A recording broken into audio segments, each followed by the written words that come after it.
गासै पर्टेल नायगिरि फोसावगिरि रादाबफोरनिसिम जोंनि गोसो गोरबोनि खुलुमनायखौ बावहरबाय।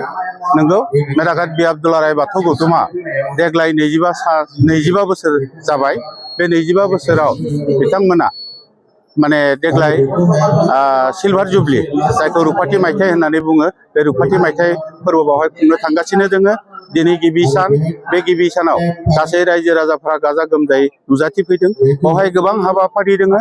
बे ओनसोलनि गासै बाथौआरि सिबियारिफोरखौ बिथांमोना लानानै गाजा गोमजायै सानथामनि हाबाफारि लानानै बे माने सिलभार जुबली एबा रुपाथि मायथाइखौ खुंफुंनो थाखाय आखायाव लादों।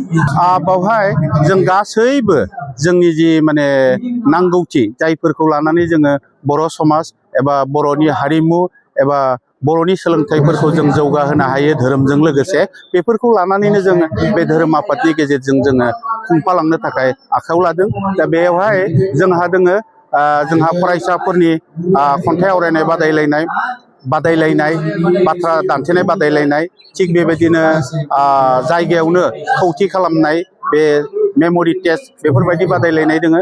बेनि अनगायैबो जोंहा आर'ज बादायलायनाय दोङो बाथौ धोरोमनि, आरो बेनि उनाव जोंहा गेलेमु आयदायाव फरायसाफोरखौ बा रायजोनि सेंग्रा सिख्लाफोरखौ जौगाखांहोनो थाखाय बावहाय भलिबल एबा बुलुर बादायलायनाय जों हाबाफारि लाखियो। बेनि अनगायैबो जोंहा बावहाय रायजोनि गेजेराव जोंनि हारिमु कालचार बेखौ जौगाखांहोनो थाखाय जोंहा बावहाय जोङो खुलायैनो जोङो माने थियेटार दिन्थिफुंनाय जों हाबाफारि लादो।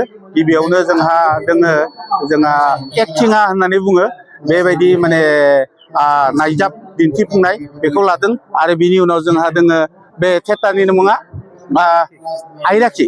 बे आयराखि थियेटारखौ जोङो बेसेन लायालाबासिनो साननैनि थाखाय जोङो हरनैनि थाखाय जों दिन्थिफुंनो थाखाय आखायाव लादों। आं रायजो राजाफोरखौ बेखौनो खावलायनो सानगोन, जाहाथे जोंहा बेयो जोंनि बियाबनि मोनसे गोदोर मोनसे फोरबो, जाय फोरबोआ जोंहा दिनै 25 बोसोर मोनफैबाय।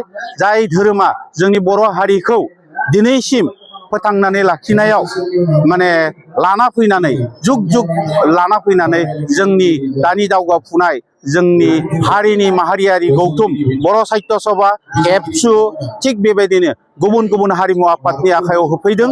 थिग बेबायदिनो बे आफादखौ जोङो माने बे धोरोमारि आफादखौ जोङो जेब्लायबो सिबिलांनांगोन। जोंनि असे धोरोम बाथौ धोरोमखौ जोङो सिबिलांनांगोन। अब्लासो जोंनि हारि, जोंनि हारिमु, जोंनि राव गासैबो थांनानै थागोन। जुदि जों धोरोमखौ जुदि सिबियाबा जोंनि बे हारिया गासैबो धंस जालांगोन। जेरैहाय जोंनि बे गोदोर हारिया दिनै फिसा जालांदों धर्मान्तर जायै जायै। बेखायनो जों सानो जे रायजो राजाफ्रा जोंनि बे असे धोरोम बाथौ धोरोमखौ लानानै जाहाथे जोंनि गोदान समाजखौ दैदेनलाङो।